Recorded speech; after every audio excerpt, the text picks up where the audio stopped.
Welcome to the Jerome McClain Show. I'm your host, Jerome McClain, and let's get into our episode.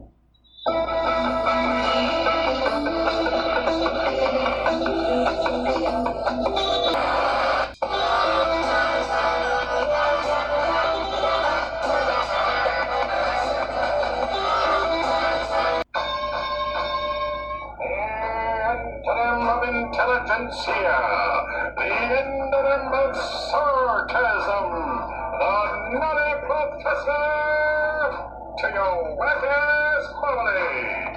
It's T-Bone from T-Bone and Chick Brew in the Morning. Now available in podcast format. Simply search for the T-Bone and Chick Brew podcast, available wherever fine podcasts are sold. I'm Bell Hooks, and I'm speaking freely. What this is all about is your right to freedom of speech. What made America great is an independent, vigorous press. If a jerk burns a flag, America is not threatened. Political speech is the heart of the First Amendment. For expressing their religious beliefs. Now is the time to make justice a reality for all the God's children. Welcome to Speaking Freely. I'm Ken Paulson. Bell Hooks is a noted author, scholar, and social critic. She's written 22 books, all of which are in print, including this thoughtful and thought-provoking Communion, The Female Search for Love.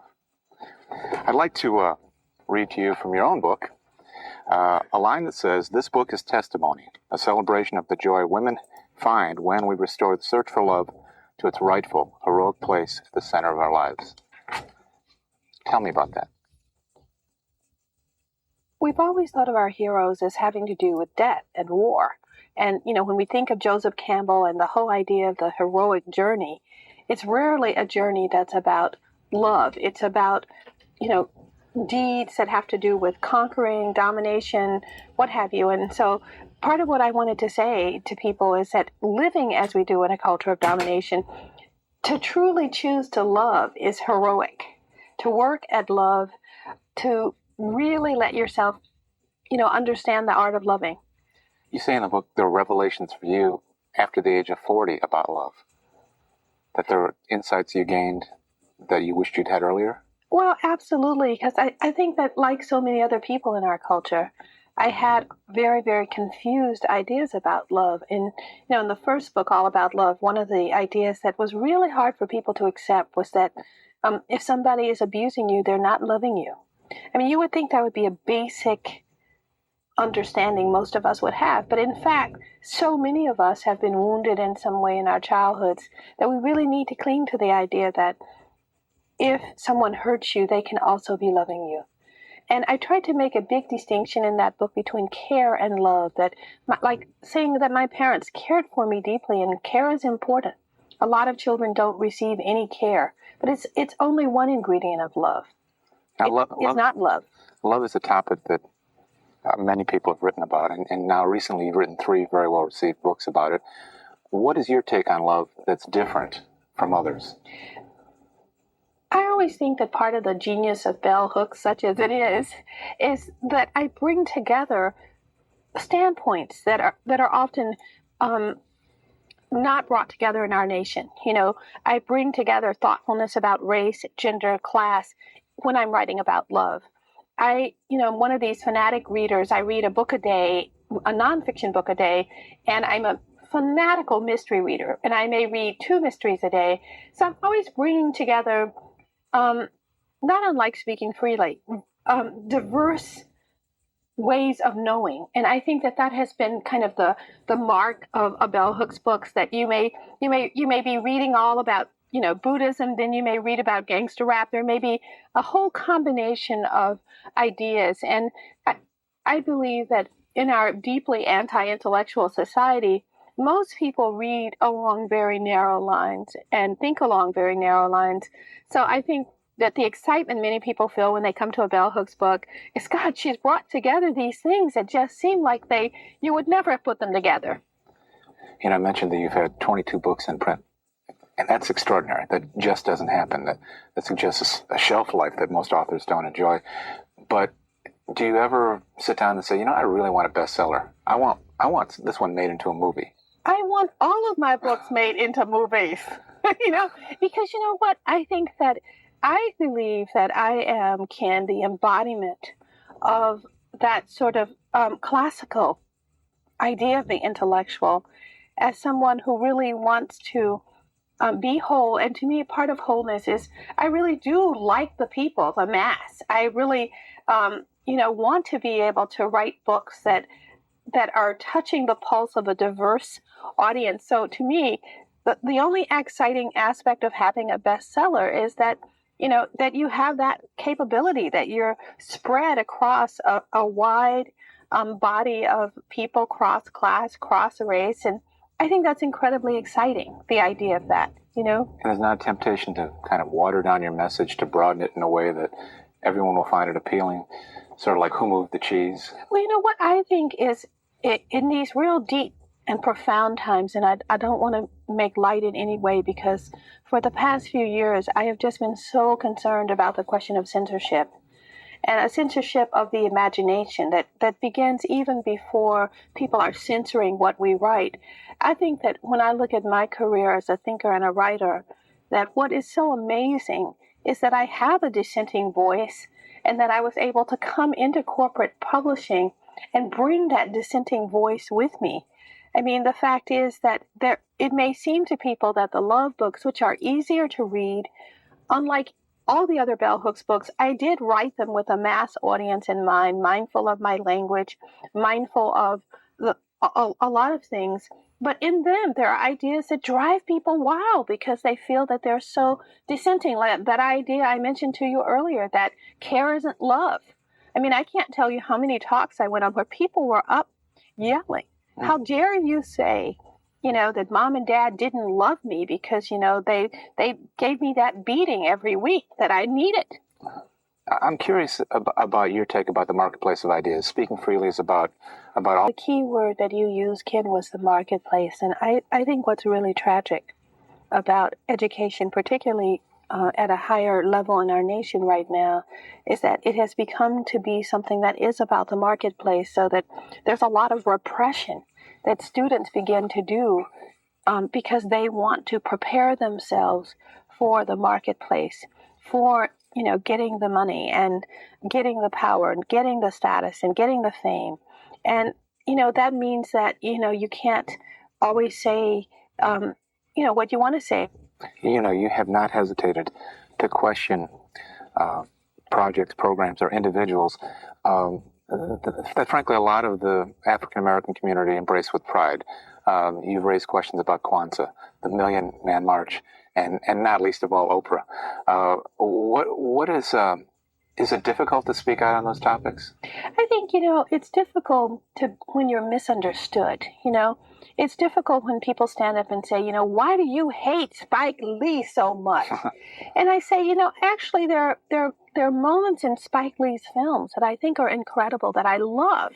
But that doesn't mean that I don't have a real critical commentary about his work. And I know that as a teacher, I'm constantly encouraging my students to recognize the difference between a critical commentary about something that can illuminate it for you, that can help you to see it in a different way, and something that's just trashing. Because I think that part of the danger for free speech in our society is the deep longing people have, both in our personal and public lives, to avoid conflict, to avoid hurting someone's feelings, to not, be polite. And I think that, if you think about all the work that's been done by Cecil Bach and others about how as a nation we're lying more and more, I think we have to connect that to an absence of free speech, because when you live in a country that makes truth something that is associated with the painful, that should not be spoken, it becomes hard to get people to value speaking freely. Because, there are things that we have to say that will be wounding. Like, for example, in my latest book that I'm talking to you about Black people and self-esteem, there are things that I have to say about Black children and how they're parented that would sound harsh to a lot of people. But those things have to be said if we're going to address in any way what is happening overall collectively with Black children and self-esteem. So to me, a lot of what I do in the classroom is to try to teach that kind of courage that allows you to speak freely. I mean, recently, I'm a big Martin Luther King fan, especially of the later sermons. And when I go back, in Strength to Love, he talks about standing in the shadows of fascism. And he talks so much about the importance of protecting free speech, our democracy. And yet, I think that people don't realize how radical much of what he was saying. I mean, he was talking about, we're going to see a day of terrorism. We're going to see all of these things. And I think that that's a really amazing. I mean, here's this man, for example, that most people remember by, what is a very poetic, I have a dream speech, but not by the deep, penetrating social and political analysis he had about imperialism and why. Because in a sense, we censor that Martin Luther King. Even like a Martin Luther King holiday is constructed to make him more palatable, to make him be this guy who was just about peace and love, but not about the fact that he was an incredibly sophisticated thinker about peace and love. And to me, the dangers of censorship in our nation and the forms it takes, the very subtle forms it takes, is that people don't get to that Martin Luther King, that Martin Luther King disappears. I think that about a bell hooks, that, I noticed that as I was telling you when we talked last about how as a dissident intellectual, there was a time when Black intellectuals got a lot of press, and but now you hardly ever hear about bell hooks in the press. Newspapers don't call me anymore to say, well, what do you think about? Because I was seen as the bad girl, the girl who says the things that people don't want to hear. And again, I have such a subculture of readers that I certainly can't complain, but I am ever cognizant of the fact that a lot of things like the New York Times, a lot of places never review bell hooks books. Last year I came out with a book on class, Where We Stand, Class Matters. And luckily these books sell, but they don't get reviewed. And I think, again, things that are not seen as topical, clever, witty in a shallow sense, we often don't hear. And I don't want to just talk about bell hooks. I think dissident speech is not valued in our nation, whether it comes from white men, rich white men or poor white men.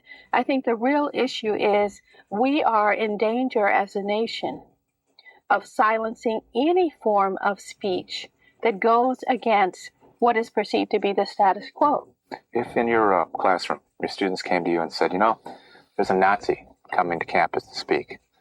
He's clearly a racist. There's no question about it. And a local organization decided to recruit this individual to stir things up. And they want to enlist you to fight the appearance. What's your take on that? Well, how do you respond? My response is always on behalf of free speech, because basically I always tell my students, if you look at the history of, silencing, ultimately the people that get silenced are the dissident radical voices, that anytime we try to shut down people, it in fact ends up being something that causes us to suffer more. I think that people need to know how to hear information and think critically about it.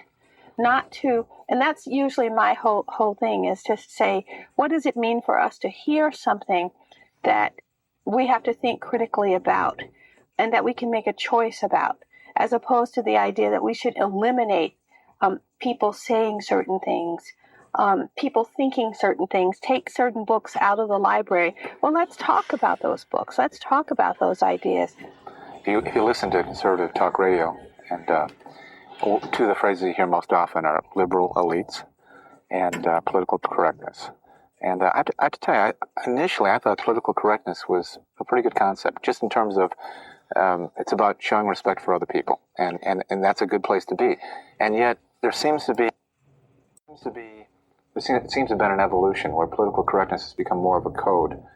Well, it's become more of a tool of censorship, of silencing, that all you have to do to silence someone is to say they're politically incorrect. And frequently it's a tool that conservatives use to silence or belittle the voices of liberal and radical people. I mean, I like the fact that gangster rappers used to have this phrase, come correct. And, that's exactly what it meant. To come correct was to be mindful, to be respectful, to be aware of who you're speaking to. And that was the initial positive thrust of political correctness, which was to be mindful of who you're talking to. And I talk about this in Communion, the Female Search for Love, that women often will talk about men in an extraordinarily hateful way that is considered quite normal. But in fact, if men talk about women in that extraordinarily hateful way, we often get up in arms. And I think that all of those issues, to me, political correctness simply said, be mindful of how you're talking about groups and be mindful of what you do and say. And what is really tragic is the way conservatives and right-wing forces have made political correctness something so negative that there's the kind of backlash now where people feel like, well, I shouldn't have to be mindful. I shouldn't have to think about what I'm saying. And that's too bad, because I think, the real freedom of democracy requires of all of us that kind of civility and courtesy, where we are mindful, where we think about what we say, because we live in a nation that is incredibly diverse, and yet our language is incredibly binary, incredibly either or, so that we really have to work to be inclusive. When I'm talking about white people who are racist, I have to work to make sure that my language isn't bringing all white people into that, because I know that's not so. When I'm talking about men who are misogynist and patriarchal, I have to work to use a language that doesn't just make it seem like this is who all men are. You mentioned gangster rap, and I know that you received phone calls, especially when it was the stuff of headlines. They expected you to denounce gangster rap, to be a voice that says this is hurtful to women and hurtful to the culture. And yet you, in a way, defended gangster rap. Can you talk about that? Well, again, I think that, one of the ways that censorship takes in our culture is a censorship of manners, where we assume that we know who Ken Paulson is. We know his opinions that he's going to take. People assume, oh, Bell Hooks is a feminist. These are the opinions that she's going to have. And to me, that kind of compartmentalization and labeling is very, very anti, not just free speech, but the whole sense of recognizing that as individuals, we can hold very different opinions about things, that I can, like, for example, I grew up in Kentucky. I learned how to shoot. Guns are not something that scare me. And, I went to the university where I teach most frequently now is in Texas, and they have a gun exhibit in a building, and all the feminist people thought I was going to look at it and say how horrible. And I said, well, actually, because I like guns, I don't find this horrible. But there are people here whose families maybe have been wounded by guns, or who come from countries where they've been wiped out by guns. Maybe they don't want to see guns every day. So I personally would put this kind of exhibit in a gallery so people could choose to see it or not. But I wasn't saying what people thought, that as a feminist who is very much anti-violence, I would say. So I think that part of what I hope for us as a nation, and particularly in our educational institutions, is that we will teach what I use in a phrase in my books, radical openness. Radical openness allows for the fact that you and I might totally disagree about some things, but there may be other things that we have a resonance and a harmony about. And when we compartmentalize each other in such a way that, it's like when someone says, oh, he's really sexist, or, then it's like the shutting down of the idea that the person might be really sexist, but have some other thought idea that might be useful to hear. How do we hold those differing senses of who we are? And, that's one of the reasons I like writing about love, because when people love people, they never think they're going to just think the same. They never, I say to people, will say to me, well, when we try to get our group together to talk about race, there's going to be conflict. And I said, well, have you ever had a love relationship with someone where there's no conflict?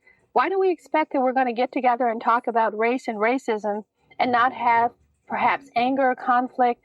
When we don't expect that in the deepest areas of our lives, our intimate lives, we recognize conflict will be a part of trying to have a relationship with somebody who is not you. And we don't recognize that when it comes to difficult issues, and often that's where we start censoring and shutting down. I thought I'd read a great deal about bell hooks. The phrase, I like guns never came up in any of those interviews. Where is that from?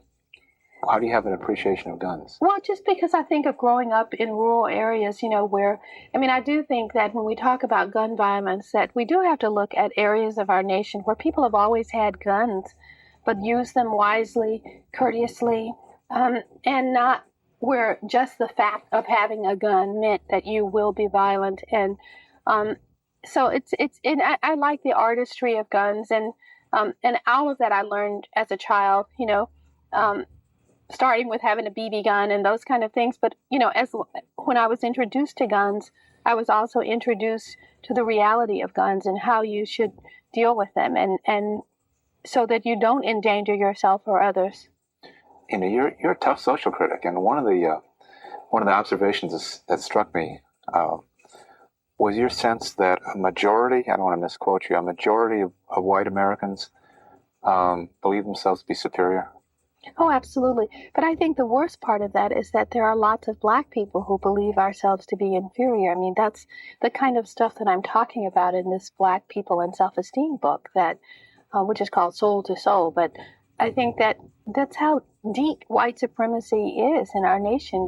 And often, you know this, Ken, that often white people will meet a Black person who completely challenges every racial stereotype that they've ever had. Rather than giving up the stereotype, they create a special category for that person and say, well, you're not like other Black people. Or instead of saying, my ideas of Black people were too narrow or too... And I think that's the tragedy of any kind of prejudicial thinking, that when we confront the circumstance that tells us it's not so, we frequently don't enlarge our sense of things. We actually come up with new ways to protect and defend that way of thinking. Is language part of the problem? You use the word white supremacy, and I know there was an incident in which you were on a panel with two Black men who sort of mocked you for using that phrase. And I find it such a helpful phrase, because what I like about white supremacy is I think it does encompass Black self-hate. It encompasses, how do you call a little kid who's dark-skinned, who's, washing themselves with bleach? You can't say this kid is a racist in the classical sense of prejudicial views against people of color or Black people, and yet somewhere that child has learned that there is something wrong about themselves and they should correct it. And to me, white supremacy is a useful term because it encompasses the fact that we can have a 5-year-old who's looked at enough television in our nation to have an understanding that white is better. I have one final question for you. Probably an unfairly broad question. You've written for years about the challenges we face as a society in terms of gender and race and class. In that period, have you seen encouraging signs? Well, I think that the fact that a bell hooks can have the incredible readership I have tells us, I want to say to you, Ken, I think people are hungry for dissent. I think people are hungry for provocative voices that go to the heart of the matter, because people want to have answers to the things that they are in crisis about. So, I mean, there's an irony that on one hand, we have a mass media and a publishing industry particularly that tells us, keep it mellow, don't say anything. But what I find is people are really hungry for truth. And that hunger, as I said in my book, Yearning, I think is something that unites us across class, race, sexual preference and practice, religion.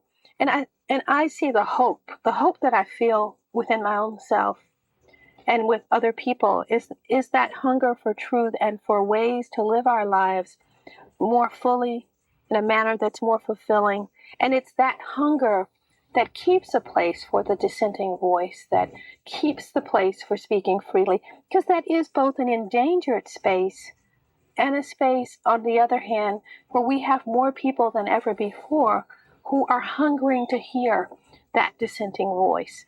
And I think that that's the paradox, that on one hand, there were moments in our recent history as a nation where I felt truly frightened. You know, for the first time in my life, my mother called me and said, you must be really careful what you say when you get up on stages because you could be assassinated.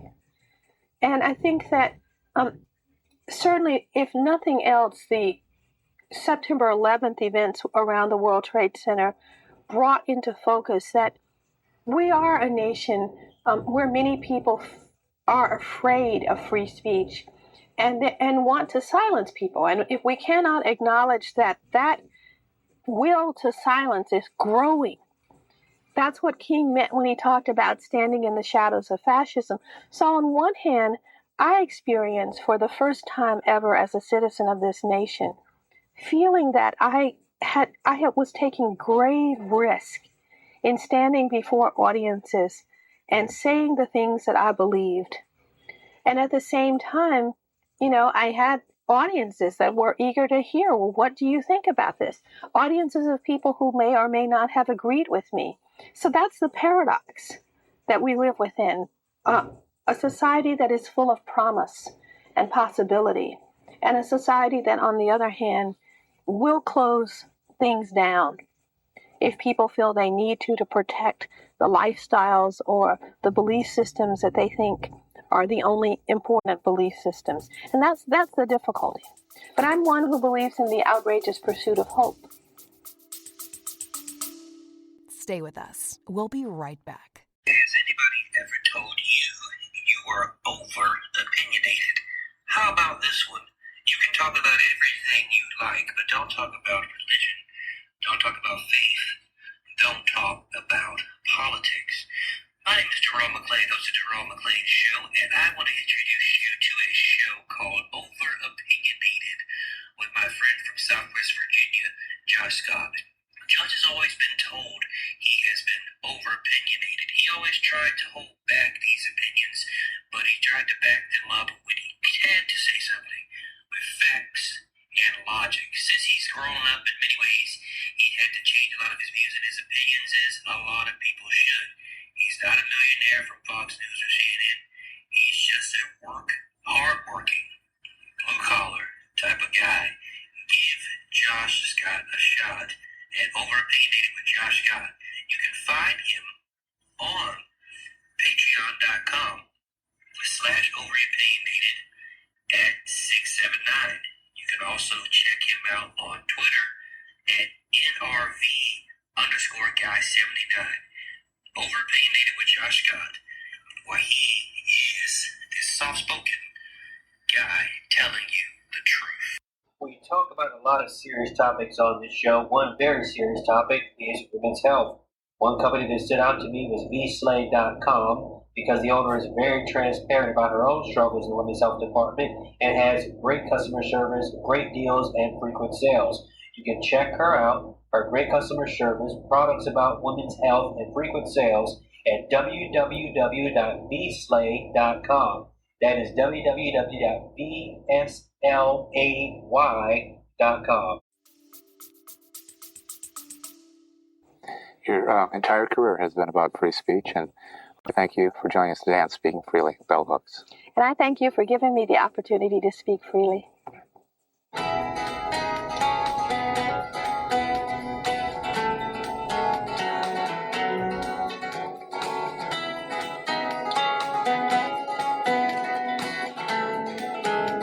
Join us next time as we continue our discussion on free expression and the arts.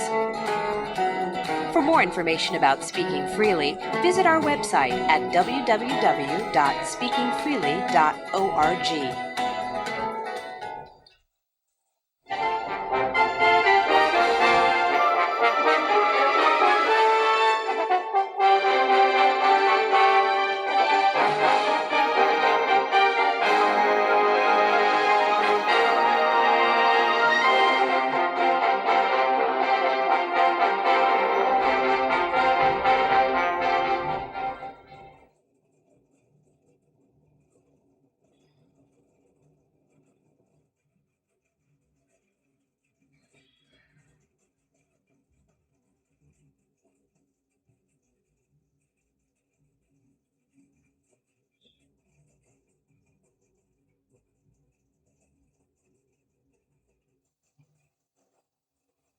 This is Democracy Now!, democracynow.org, The War and Peace Report. I'm Amy Goodman. The trailblazing Black feminist scholar and activist Bell Hooks died Wednesday at the age of 69.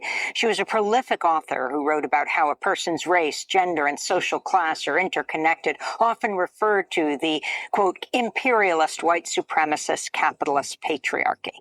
Born Gloria Jean Watkins, Bell Hooks wrote more than 40 books, including the 1981 book, Ain't I a Woman? Black Women and Feminism, which took its title from the speech by abolitionist Sojourner Truth. Bell Hooks was a longtime educator, most recently a distinguished professor at Berea College in her home state of Kentucky, which created the Bell Hooks Institute as a center for her writing and teaching. Bell Hooks died at her home in Kentucky, surrounded by family and friends. Her family says her cause of death was end-stage renal failure. We'll talk more about her life and legacy with her close friend of more than 40 years, Beverly Guy Sheftall, former president of National Women's Studies Association and Women's Studies professor at Spelman. But first, let's hear Bell in her own words, speaking in 2006 at the University of Oregon when she gave the keynote address at the Women of Color Conference. Committed to the struggle to end domination in all its forms since my teenage years. In midlife, I find myself constantly seeking to understand why we have heightened awareness about the suffering caused by exploitation and oppression, both in our nation and in the world. Yet this awareness has not inspired us all to move towards the collective action needed to bring peace, love, and healing. In my 20s and early 30s, I was most obsessed with finding words to explain systems of domination, to critique, and to find a voice to express militant resistance. My voice was at times shrill and piercing, full of the pain, feelings of powerlessness in gender, coupled with awareness of the chokehold dominator culture had on my consciousness. In those days, that voice was often interpreted by the status quo as angry, and more often than not, too angry to be worthy of being listened to or heard. Allies in struggle, liberal and progressive, were often eager and still are to portray people of color coming to voice as always and only angry. For radical white folks who had not fully unlearned their racialized sexism, their projected image of an angry Black woman letting it all hang out was often superimposed over the reality of voices that were simply boldly speaking truth to power. Ellen Herman, who teaches here in the history department, was the editor of my very first book, Ain't I a Woman? Black Women and Feminism. And I remember the day that she called me and said, you know, we really want to publish your book, but we feel that it's so angry. And I said, well, Ellen, you know, I can't accept that. It wasn't anger that I was feeling when I wrote this book. It was the keenness of insight. It was the clarity of truth-telling. It was the power of breaking out of the bondage of oppression and exploitation. We have to think about why, when people of color find our voice, white people so often can only hear that voice as an angry voice. The acclaimed feminist scholar and activist Bell Hooks speaking in 2006 at the University of Oregon when she gave the keynote address at the Women of Color Conference and read from some of her recent writing. Bell Hooks died Wednesday. She was the author of more than 40 books ranging from essays and poetry to children's books, such as Skin Again. In 2000, she published the book All About Love, New Visions, and wrote, quote, "It is essential to our struggle for self-determination that we speak of love. For love is a necessary foundation enabling us to survive the wars, the hardships, the sickness, and the dying with our spirits intact. It is love that allows us to survive whole." For more, we're joined by her dear friend, Beverly Guy Sheftall. She is the former president of National Women's Studies Association, professor of women's studies at Spelman College. First of all, Professor Guy Sheftall, our condolences on the loss of your close friend, Bell Hooks. Thank you very much, Amy. And I am really happy to be here. And I loved that particular speech that you all quoted from. Talk about your friend and the icon, the African American feminist trailblazer, Bell Hooks. First, her name. Talk about how she kept it in lowercase and why she chose to take that name, Bell Hooks. So, Bell Hooks chose the name of her great-grandmother, Bell Hooks, because she learned from family and other members of the small rural Hopkinsville community in Kentucky that her great-grandmother was fierce and always talking back. And so rather than attach her name to her books, she wanted to create some distance between me, the author, and the words. And the choice of Bell Hooks, her great-grandmother, which she put in lowercase letters, said to us that it is not me, Gloria Watkins, who is the most important. It's what these words are. And the model of my great-grandmother, Bell Hooks, who stays in my consciousness. And the small letters also captured, I think, Bell Hooks's always transgressive, oppositional self. So I'm not going to even use capital letters. I'm not going to use my name. I'm going to use my transgressive great-grandmother's name on those books. Can you talk about Bell Hooks' life and the message she felt which was so important to understand? The first thing I'll say about Bell Hooks is that she was always the teacher. I mean, we know she was a professor at many places, Oberlin College, Berea, where she spent her last 20 years as a teacher, as a professor. She had a PhD in English, where she wrote a dissertation on Toni Morrison. But fundamentally, she was a teacher. And by teacher, I meant she believed that her audience was broader than the academy or broader than higher education. And she wanted to reach the largest number of people, regular people, young boys, children that she could. And she wanted to have the broadest impact on the broadest amount of people. And so when I think of Bell Hooks, I think about her primarily as a teacher. And she was very much impacted by teachers.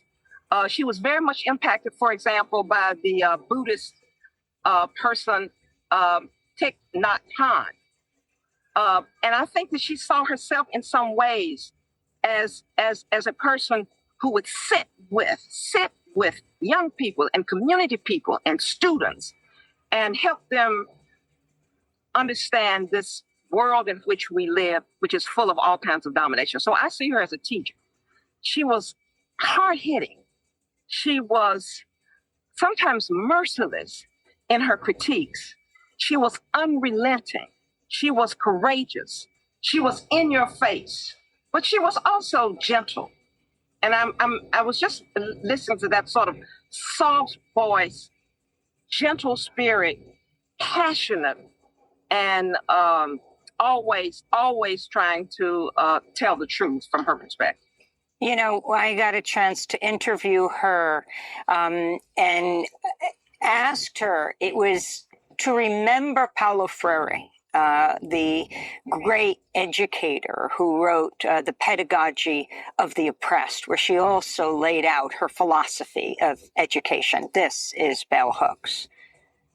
In our culture, so often people teach beliefs, values, ideas that have no relationship to how they live their lives. And each of the many times that I saw Paulo, I saw him exemplify again and again a unity between theory and praxis. And that has inspired me both as an intellectual and as a teacher to want to have that kind of unity, to believe that and to know that it's not a dream or a fantasy, but that you can teach by being in the world as much as you can by the books you write. And I wanted to turn to an excerpt from Bell Hooks' 1999 speech at the Los Angeles Public Library. Here she talks about her conception of love and her book Yearning, Race, Gender, and Cultural Politics.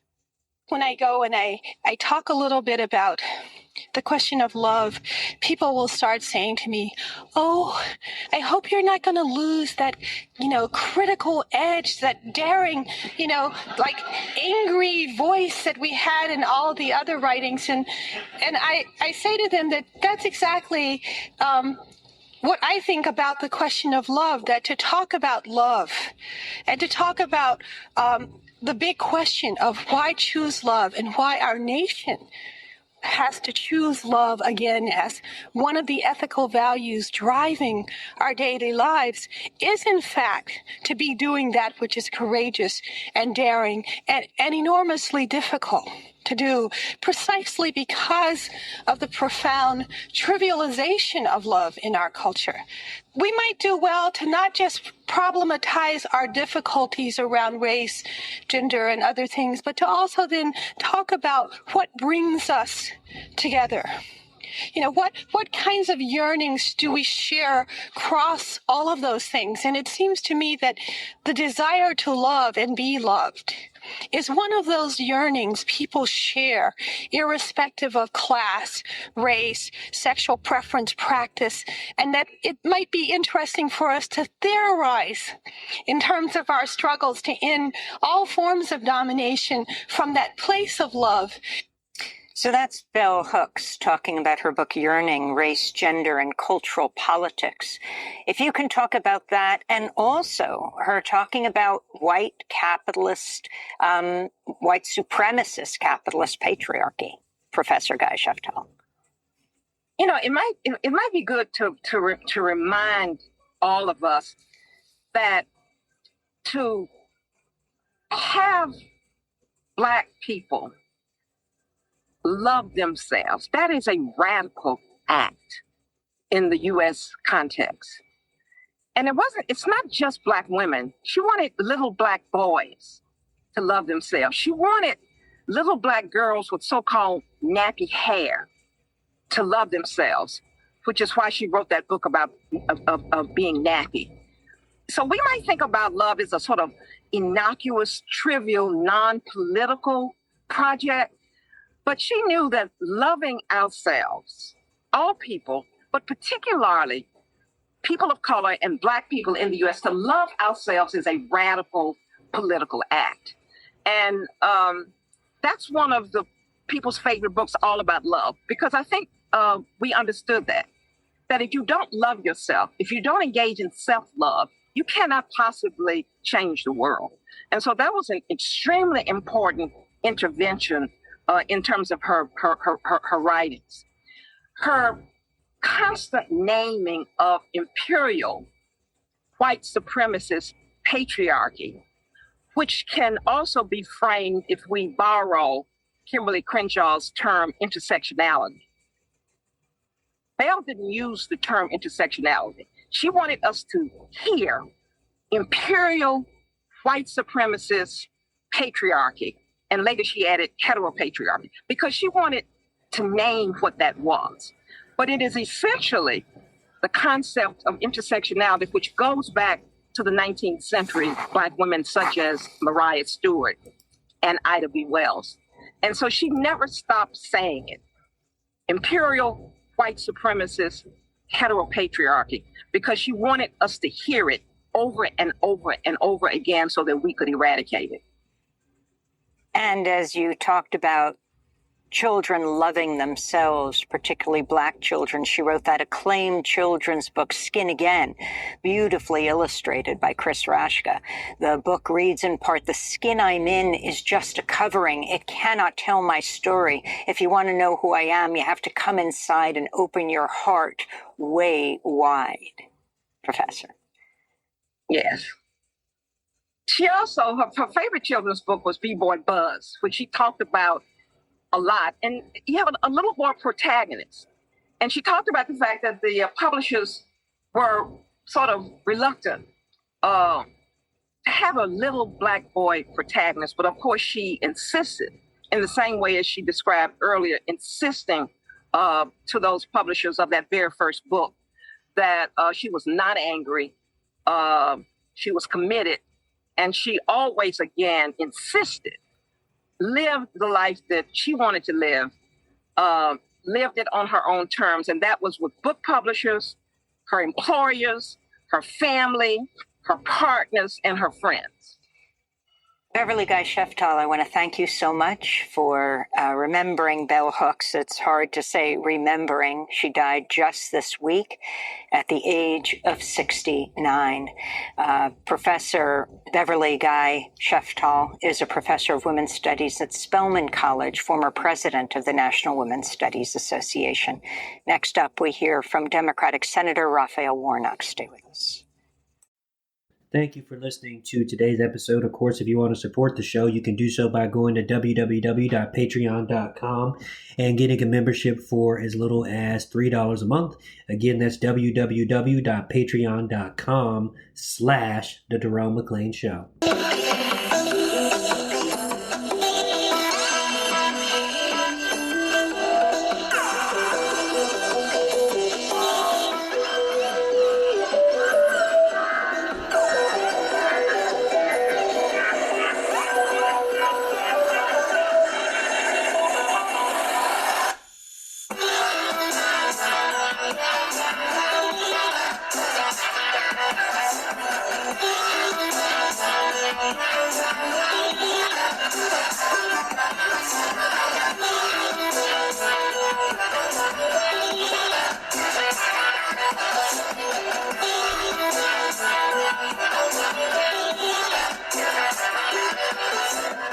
The Jerome McClain Show is fully listener-supported, independent media that won't lead you to tribalism. Get a membership and support independent media at www.patreon.com/The Jerome McClain Show.